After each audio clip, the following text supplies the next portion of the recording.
मैं हूं आपका दोस्त और होस्ट सीए मयूर राजपूत और मैं आपका स्वागत करता हूं मेरे आज के इस नए वीडियो में। आज हम एक बहुत ही इंपॉर्टेंट इशू पर बात करने वाले हैं which is regarding the economic impact of corona virus. साथ ही मैं एक बहुत इंपॉर्टेंट गाइडेंस जो हमारे इंस्टीट्यूट ने इशू की है उसके रिगार्डिंग भी आपसे बात करूंगा which is very relevant to the audits which our CA members are going to conduct this year, and this guidance is regarding the going concern assumption. So I also request all our CA members to stay tuned till the end so that they get an insight about the guidance which is issued by the ICAI. So guys, I request you all to watch this video till the end. So let's start our today's discussion. So when we talk about the economic impact of coronavirus, I would like to share with you some data which will help you to understand the magnitude of this outbreak. Prior to the corona situation, India had a GDP growth rate between 5 to 5.6%. However, after the advent of this virus, the International Monetary Fund has projected the GDP growth rate to be 1.9% only for financial year 21-22. However, it is said that it will be the highest among the G20 nations.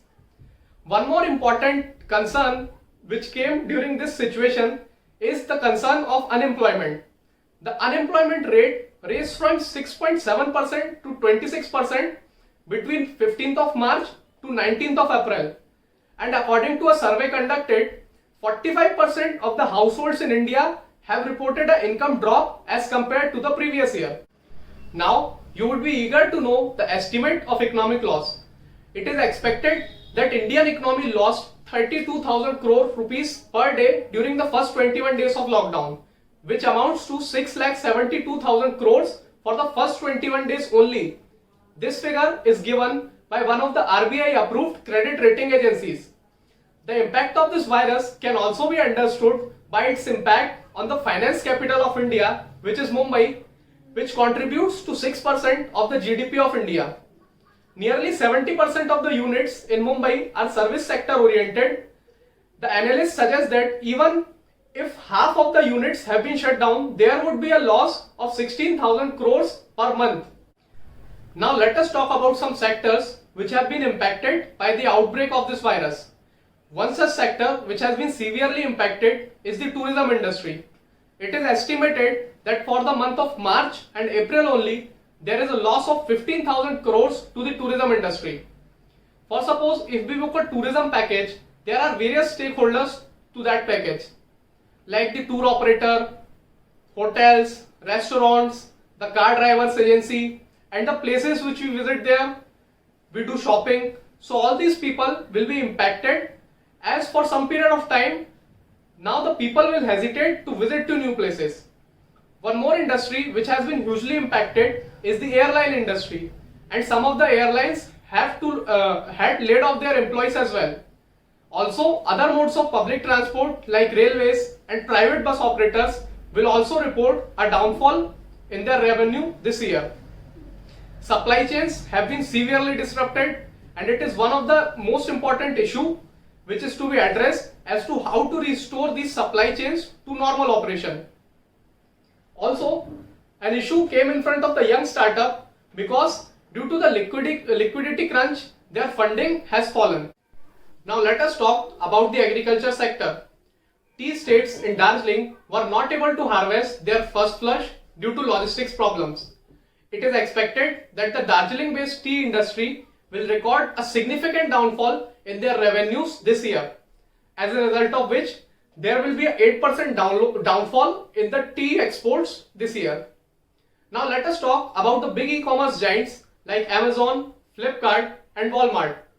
These companies have restricted their operations to essential goods only, due to which there will be a significant downfall in their revenues as well. Now let us talk about a sector which was already struggling before the advent of this virus, and the outbreak of this virus had worsened its situation further, which is the real estate sector. One of the very severe problem which this sector is facing and will face in the near future is the problem of migration of laborers. Because out of the migrated laborers, half of the labor force was working in the real estate or on the infrastructure projects. So bringing these laborers back to work will be a big challenge for the real estate and the infrastructure sector. Also, a downfall in the real estate infrastructure and the automobile industry will lead to a downfall in the steel manufacturing industry as well. The banking industry might also face a risk of bad loans. Another industry which will be severely impacted by the outbreak is the live events industry, like the music concerts, shows, cricket matches, entertainment industry, and most commonly we can understand it with the help of like our marriages. As people will now move towards small gatherings, so the stakeholders which will be affected are the event management companies, the caterers. All these will record a significant downfall in their revenues as well. Now, as we have talked so much about the negative impacts, or we can say the repercussions of this coronavirus, there are a couple of positive things which also happened due to this outbreak. One such thing was regarding the opportunistic takeover and acquisition of Indian companies by foreign investors, like in the case of People's Bank of China, which acquired shares in the HDFC Bank. Now, FDI, which comes directly from countries which share the land border with India, will be under the scrutiny of Ministry of Commerce. Also, one more positive thing which came into consideration is many units in China are now willing to move out and they are looking for an alternative. So, India can raise a hand and attract those investments to India. And as a proactive measure, our government, in conjunction with the state government, has earmarked 461,000 hectares for the purpose of this pro-investment strategies. Now, I will discuss the points regarding the guidance given by the ICAI in respect of the going concern assumption. Some of the companies have a view that the going concern assumption is concerned only at the part of the auditor. So, in this COVID-19 situation, this is not true. The company's management has to significantly assess the impact of this COVID-19 outbreak on the going concern assumption. Some of the key questions which may be asked by the auditor to the management is that whether the management has carried out a preliminary assessment of the impact of COVID-19 on its business, and you should also discuss the impact of COVID-19 on the business with the company as well. Another question which you might ask is whether there were interruptions in the production cycles of the company, and if yes, whether the company has a feasible recovery plan for that. Now you would ask how we as auditors will be able to assess the appropriateness of the going concern assumption. So this guidance sets out some consideration which will help you to assess the appropriateness of the going concern assumption. Some of them are regulatory considerations, some are operating, and some are liquidity considerations. So let us first discuss the regulatory considerations. You should consider the impact of various measures taken in various countries where the entity operates, the entity's ability to meet its regulatory financial ratios, the entity's ability to present its financial statements on a timely basis and other financial information also, and at last, the receipt of financial data from operations in other countries for the purpose of consolidated financial statements. Now let us discuss about some operating considerations. Some of them are the level of revenue and cash flows lost due to COVID-19 and its impacts on the profits of the company.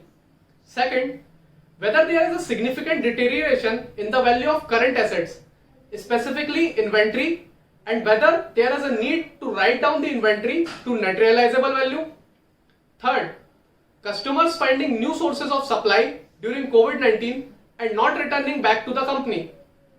Fourth, the impact of supply chain disruptions on the procurement of raw materials, consumables and other items. And last, impact of foreign exchange fluctuations including any hedge accounting which is being done by the company. Now let us talk about some of the liquidity considerations, which includes the risk relating to receivables, the risk of bad debts, like the debtors might ask for a change in the repayment terms. Now there are some mitigating factors which are also given in this guidance, which are also to be considered while assessing the impact on the going concern assumption. Some of these mitigating factors are reduction in capital expenditure, reduction in dividends, reduction in non-performance based bonuses, So next question which you would ask is, what should be the period for which these considerations should be considered to assess the appropriateness of the going concern assumption? So as per SA 570 and as per as this guidance, you should consider a period of 12 months from the end of reporting period. So if all the above discussed considerations are appropriate for a period of 12 months from the end of reporting period, then you can say that the going concern assumption is appropriate for the company. Now another issue which has been highlighted by this guidance is, if you are an auditor of the subsidiary company and if the parent company gives you a support letter that the going concern assumption of the subsidiary is appropriate, then what you should do in this case? So you should consider the financial strength and capability of the company and also discuss this matter with the parent company's auditor. And if you find any adverse opinion, you shall consider its impact on the going concern assumption of the subsidiary. So at last, I would like to raise 3 important issues and invite your suggestions on the same. First, how can we fix the problem of the migrating laborers? Second, how can we restore the supply chains at earliest and bring them back to normal? And third, what are the measures which can be taken to attract the businesses which want to migrate to India? So kindly comment in the comment box and let me know your suggestions on the same. Also, I would appreciate if you raise any other issue which is relevant to this COVID-19 situation in the comment box. So guys, that was all about today's discussion. I hope you like today's video.